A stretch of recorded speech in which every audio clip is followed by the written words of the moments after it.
Something I've always loved about Halo is the combat. Every encounter is a battle. A few well-placed shots will take out the shields, and then a final one into the head to finish them off. And if you're skilled, these battles are quick, but no kill is ever completely free. Being in the right place at the right time, getting the jump on your opponent, and then landing that first shot doesn't guarantee victory. It's those moments when you know you're down a shot and you have to fight back. It's this battle of confidence. All your knowledge and skill and precision culminate into this one crucial moment when you turn the tables and regain control. It's exhilarating.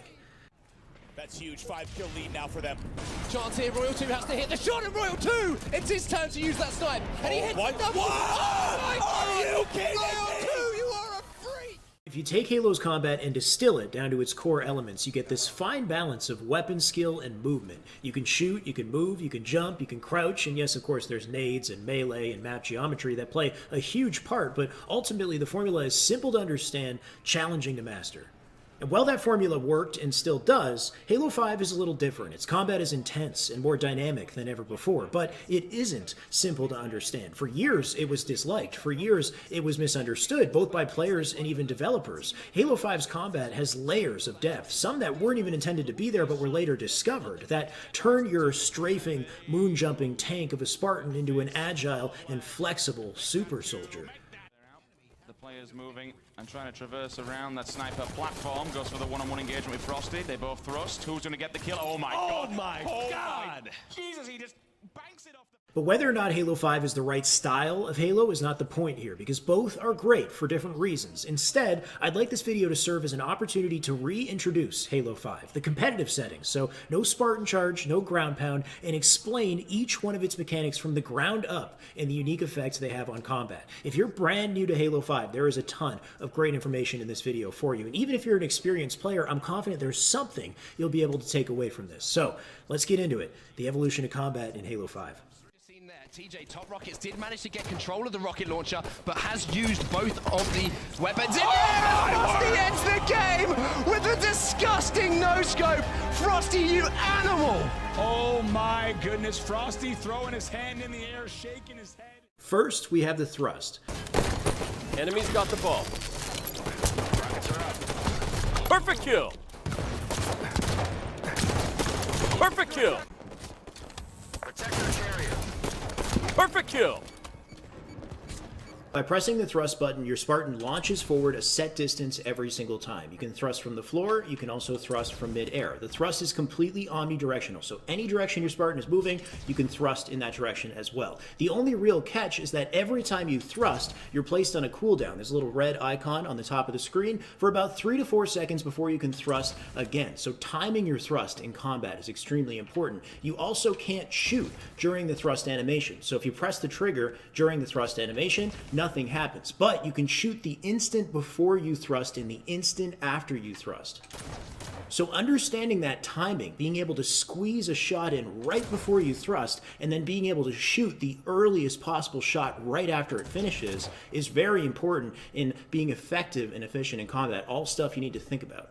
The thrust is a vital component of every battle in Halo 5. Time it right and you can make your opponent miss a shot or even a few shots. You shouldn't use it for every battle if you don't need to, but you should almost never die on a map without having used it. If you know you're going to die, it's a lifeline at your disposal you should be taking advantage of. The entire outcome of many battles in Halo 5 can depend on the timing you choose to thrust. We'll say there's 3 thrust timings: early thrusting, late thrusting, and a third I'll call expected timing. But in general, the rule of thumb is the player who thrusts last wins.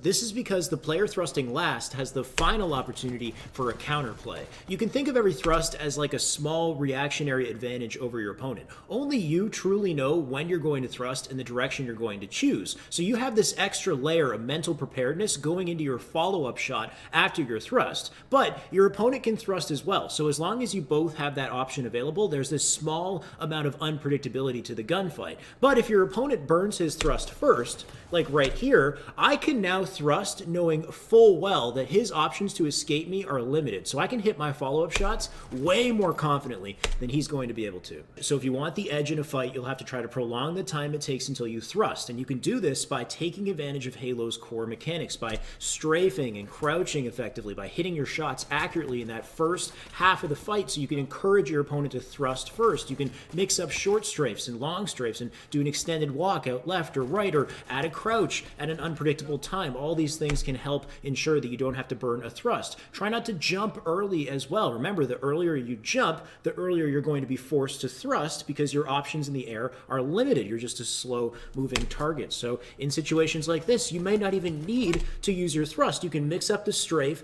end it with a crouch, get the kill, and now you still have your thrust that you can save for the next fight where you might be able to get another kill afterwards. If you do end up thrusting first, this is what I would call expected timing, when the timing of your thrust is within the expectations of your opponent. So I'm expecting this player to thrust, he does, and I can counter thrust and take him out. I'm expecting this player to thrust, he does, and I can counter thrust and take him out. This is the timing that's the easiest to counter and something you generally want to avoid, but it doesn't mean the fight's over if you thrust first. Just got to hit your shots. You got to get very good at predicting and reacting to your opponent's counter thrust. Right here, I'll get a kill. I will strafe to get the second kill and hold on to my thrust. I'm half shields. He manages to knock my shields off. I have to thrust to stay alive. I managed to break his shields, but I got one shot left in the chamber and no more lifeline. I know he wants to thrust. So instead of shooting right away, you got to pace yourself in this final moment. Wait for him to thrust and react confidently. It's very difficult to pull this off, to pace yourself and be patient in these final moments in the gunfight, but if you can do it when it counts, it is one of the most satisfying feelings in any Halo game.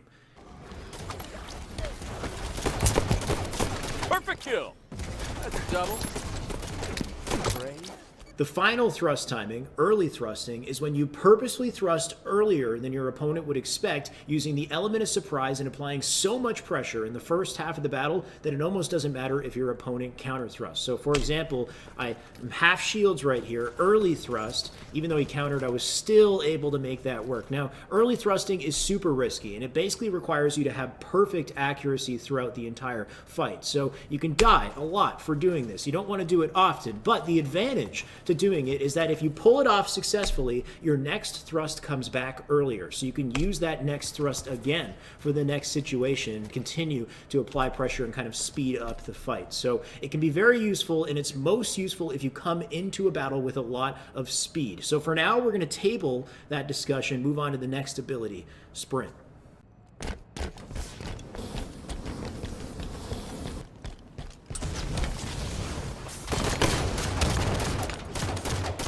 Perfect kill. By pressing the sprint button while moving forward, your Spartan will break into a run. Now, you can sprint for an unlimited amount of time, but there are drawbacks to sprinting. First, you do not instantly hit top speed. This is a gradual increase in speed up to a top speed that is only achieved when you see the two reticle brackets on screen instead of your regular reticle. So, top speed, top speed, top speed. It doesn't take long to hit top speed, but it's important to know there's a startup period to your sprint where you're gradually increasing in speed. This startup period, you're very vulnerable. If you take damage during this period, you're knocked out of sprint for a set period of time until you can sprint again. So I'm going to hold forward in sprint this whole time, holding forward still.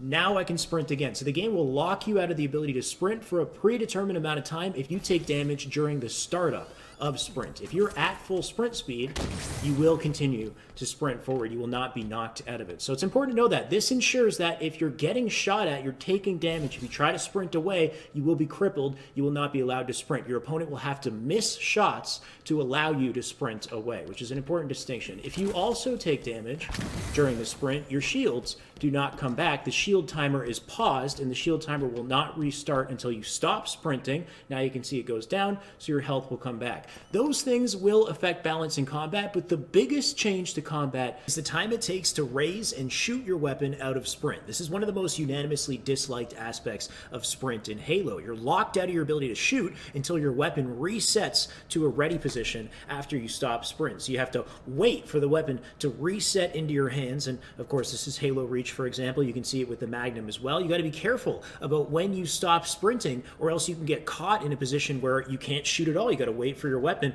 to ready itself out of sprint. Same thing in Halo 4. People didn't like this aspect because it goes in the face of the run and gun nature of classic Halo. Your gun's always ready. You can always fire it if you need to.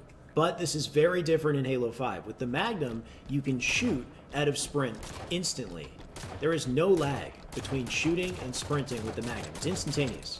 The time to shoot out of sprint actually goes by weapon weight, so a light weapon like a Magnum will shoot instantly, but a medium-sized weapon like a BR will have a little bit of a delay shooting out of sprint. It is faster than it was back in Halo Reach and Halo 4, but there is a slight delay. The rockets is a slightly larger delay than the BR. The rockets are a heavier weapon, so you got to be careful when you're coming out of sprint with the rockets. Overall, I think it's a balancing change that makes sense. So that means that as long as you're holding a light weapon like a Magnum, there's no restrictions on your ability to shoot and apply pressure to the enemy. The only drawbacks are you're making noise, you appear on radar, and you have this wide reticle. While running and while jumping, as long as you're holding forward, you get this wide reticle, so there's more prediction to landing your shot. You have less reticle placement in hitting that first shot.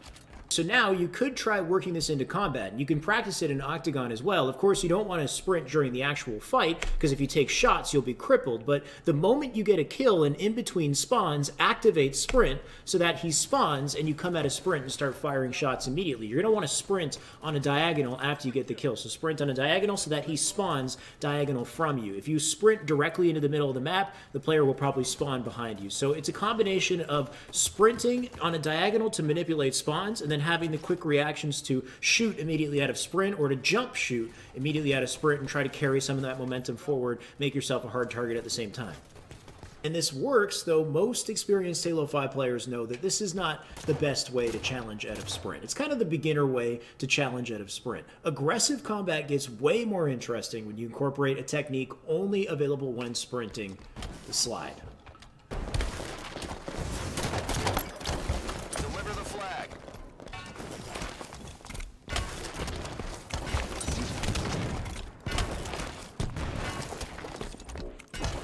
You've been spotted.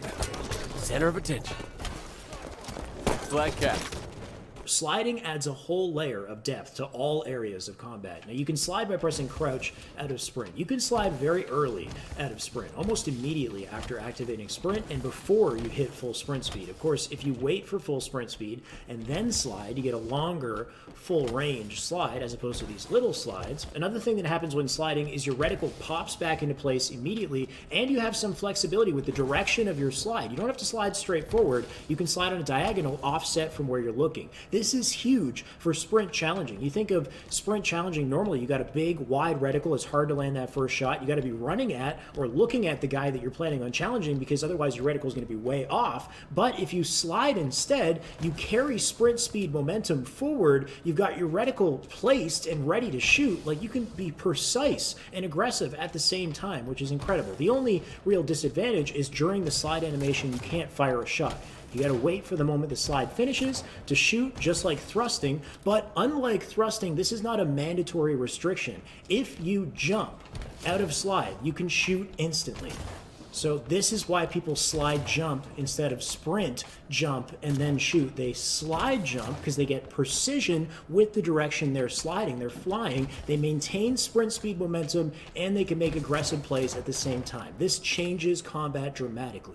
Now you can try mixing slide challenging into your movement. So the moment you get a kill and the player's on spawn, you sprint and then slide with perfect timing so they spawn when you're coming out of the tail end of your slide. You need that perfect timing so you're still in the slide animation, you're still a low hitbox and a hard target, but you're coming out of slide so you can fire a shot immediately and land accurate shots and be aggressive and apply pressure at the same time. This is such a great mix-up in this Octagon because you can get momentum flying into your challenge. Not only are you a hard target, you get momentum into the challenge where you can jump immediately, you can strafe immediately after, you can jump and then thrust. This allows you to preserve your thrust even longer as well. Like, that's a perfect example right there where I slide in, I use an early thrust in the first fight, slide, and then jump, and he misses shots long enough for me to use a late thrust in the second fight right there. So you're mixing your tools together, and the slide allows you to do that. Now remember, you can't reload and then slide. You only have so much time. So you got to make sure that you have at least 5 bullets in the chamber, and yes, of course, every time you sprint, you reset the shield recharge. But if you think about Octagon, it's not like those shields are going to come back by the time your opponent spawns and shoots you again. Those shields aren't coming back. You might as well do anything you can to be a hard target, to preserve what you have and get a kill one more time with that low shield situation that you have right there. So you can do so much with the slide challenge. And this is where we go back to those early thrusting examples I brought up before. By combining the slide jump and the thrust, you get these explosive challenges where for a brief period of time, you're flying across your opponent's screen and you're a hard target to hit. Here's the example where you get the kill and then sprint, slide jump, thrust, and apply pressure at the same time. Remember what I said about with the thrust, you can fire a shot the instant before you thrust and the instant after. That is very important in these moments, getting the most out of these challenges. You need to sprint, slide jump, shoot, thrust, shoot, and then apply pressure and hit most or all of your shots at the same time. So it's very difficult to do, and you can do it in different directions, which is wild as well. You can sprint, slide jump left, and then thrust right, which you'll see right here. So you go sprint, slide jump left, thrust right immediately. So you cross their screen up and you're a fast target left and then immediately to the right. And you get this really intense kind of mix-up option on your opponent. So much you can do if you apply this. Now, the last thing I've been trying to do as like a slide thrust type challenge is without jumping, you can try sprinting and then slide, shoot, cancel the shot into a thrust, and then shoot again into a strafe. So it's like a slide, shoot, thrust, shoot. I don't do this ever really on actual maps, but it works in the context of Octagon. You might be able to mix it into your gameplay. And this is just in the Octagon. There are so many more insanely technical things you can do with the thrust and slide, both inside and outside combat, that I don't even have time to touch on in this video.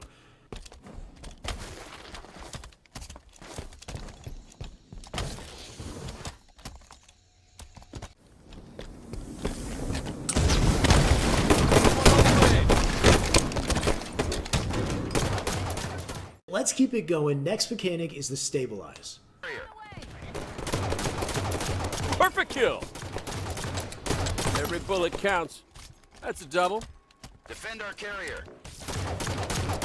Black cat. Yo, red basement, weak. Oh my god, get wrecked, dude. Holy shit.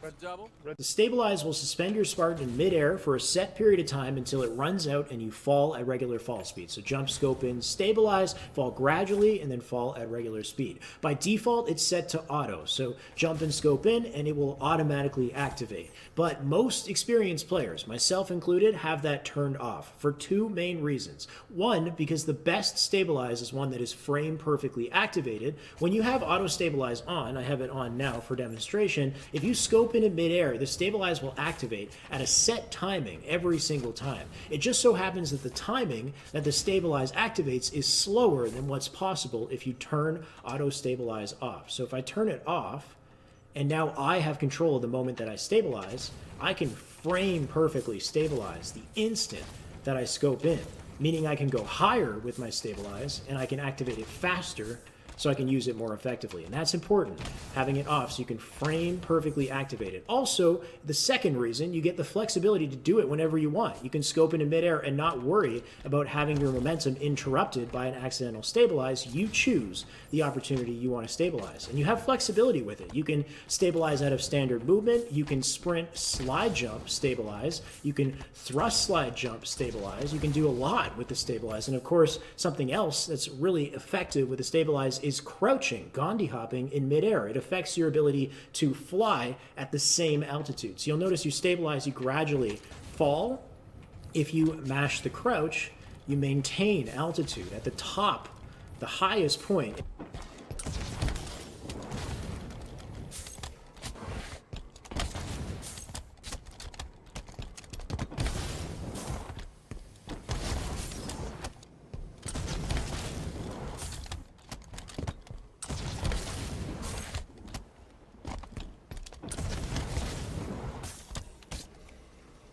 And now we have another option, another layer to add and to optimize in combat. Now, after getting a kill, you can jump stabilize and start the next battle in a stabilized position. You're higher up in the air, you're a harder target, they have to shoot you down, and then from there, you have mix-up options. You can thrust at a stabilize, you can time a late thrust at a stabilize, you can fall to the ground and then jump and then thrust afterwards, fall to the ground and strafe. You can do so much. You can even just use the stabilize to hold yourself in air so that you start the next battle in a fall state. For example, right here, I'm stabilized. If he spawns outside of my peripheral, instead of swinging the stabilized reticle all the way over, I can just hear him spawn and then drop the scope and drop from the air, and that's how I start the fight, dropping from the air, and then from there I can jump, I can thrust, I can do whatever I want to do. So you can mix it up so much. Remember, when you stabilize, you can mash crouch, and you can Gandhi hop in the air and keep your peak height and shake at the same time and make yourself a really difficult target. Here's another one right here, stabilize, such a hard first shot for that opponent, and then saving a late thrust forward to take him out as well. Just a ton you can do. Of course, you can sprint, slide jump, stabilize, which I don't show in this footage, but you get momentum, horizontal momentum into the stabilize. So not only are you held in place, you're kind of moving a little bit to the right or to the left, whatever direction you go. So a lot you can do by throwing a couple of stabilizes in. And remember, try not to worry too much about descoping yourself sometimes. Like in the middle of fights, you know that they're shooting at you. You know that if you take a shot, it's going to break you out of stabilize. So try to be prepared for that. Just stabilize, know they're going to pop you out of stabilize, and let them pop you out of stabilize, and then hit your follow-up shots confidently. So you know he's going to break it, and then hit your shots confidently. Don't worry about descoping yourself. Sometimes you can fight, put a stabilize into the center of a battle just like that, and let yourself get shot out and still hit confident shots to follow up. And finally, the last layer in our Octagon combat, this insane evolution from Classic to Halo 5, and this is a big layer. It's the spring jump.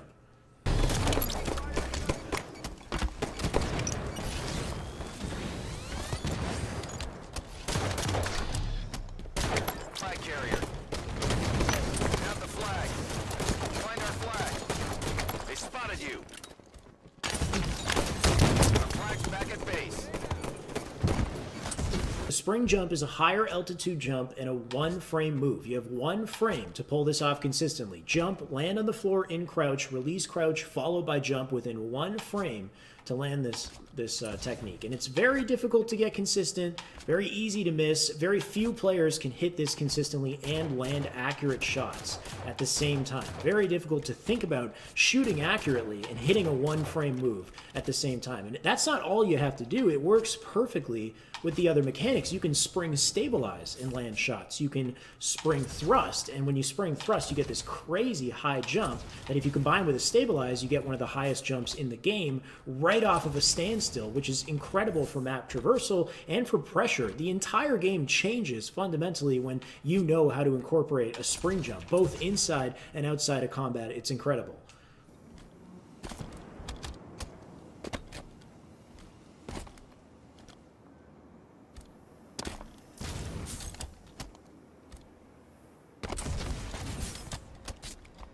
Add the spring jump and it all comes together. So much you can do, so many options you have to optimize your combat to make yourself a hard target. Even just within this little octagon, you have so much you can do. Just get the kill, spring jump, start the next battle at a higher altitude. Combine that with the thrust, make yourself a hard target, get this kill. The next thrust comes back, and I can use that to then dodge those shots, drop and sprint, slide, and then try to finish him off with a stabilize. And I missed the shots, but you get the point. I almost got an over with the Magnum just by outplaying the guy with movement, right? So even with the sniper, you can spring jump snipe, you can slide and then no scope and quick draw somebody, or quick scope, finish him off with the Magnum, right? Get this Magnum kill, slide, and no scope, quick draw for the kill, no scope, quick draw, and then no scope into the head. You can do nuts things with your movement at the same time. Like this one right here is a kill, and then no scope, quick draw, and then drop, spring thrust backwards, no scope in the head, no scope, quick draw, and then paste Magnum shots to get the final kill here and saving my thrust. Like, am I a Spartan or am I a Dragon Ball Z character? It's nuts. Now, there is actually one more technique, something I couldn't showcase in the Octagon and does have a big effect on combat as well, and that is the Clamber. Now, almost exactly a year ago, I made a very in-depth video about the Clamber and how effective it can be in combat, and I'm going to recommend you guys check out that video. Instead, we're not going to cover this in too much detail. Just know that this is a very effective juking mechanic. You can fall off a ledge and make an opponent think that you've disappeared and then re-grab it immediately, come back up, and challenge them with a bit of a surprise attack, and I call that the drop back Clamber. It's a pretty effective mechanic even against pro players. You can spam it, you can throw nades and shoot at the same time. It's very powerful, and if you can master it, you can accomplish quite a lot.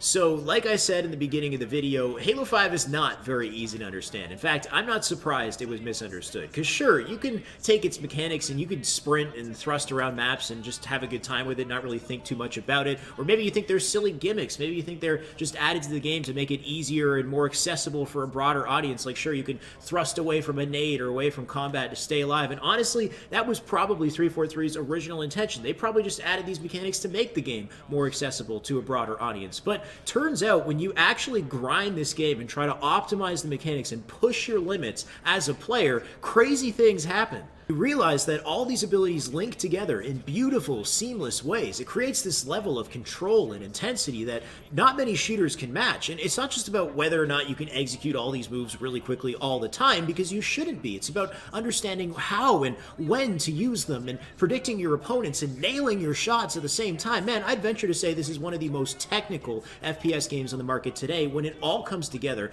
it's just so satisfying.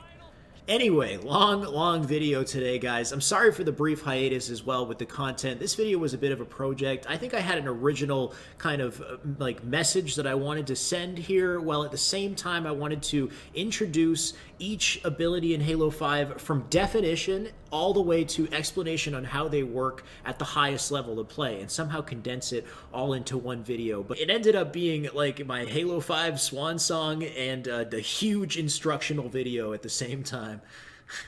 But there you got your evolution of combat in Halo. There it is. Clearly the combat's evolved in crazy ways from Classic to Halo 5. It's changed in such significant ways that maybe that's part of the reason why, you know, people didn't really connect with it, because it's a Halo game. I know people put that argument up and they say, well, if it wasn't a Halo game, if it was just its own thing, then people would have loved it for what it was. But because it's constantly being compared to its counterpart, and Classic Halo being very different in kind of its style, and its simple formula yet difficult to master kind of style, then maybe that was part of the reason why it didn't get the reception that it might have deserved, or at least I think it deserved. What do you guys think, though? What did you think of Halo 5? What do you think of its combat? Do you think it's too much? It was too intense? Should they maybe take it back to more of a hybrid style, kind of like the Mythic Arena playlist that I talked about recently? Or should we go all the way back to classic style? What should we do for Halo Infinite? What do you guys want to see for Halo Infinite? Let's get your ideas and discussion in the comments below. We got a lot of Infinite content I got to start making. I got to start speculating some Halo Infinite ideas, and I heard there's leaks. They got like a leaked grapple hook or something, so maybe we'll talk about that in the future. Anyway, if you guys like this content, you want more Halo content, hit subscribe. Should be right above me, and make sure to check out the related videos. There's the Clamber video. I'm going to post that one. I'll put the Mythic Arena one as well. Enjoy the content, guys. I'll see you around.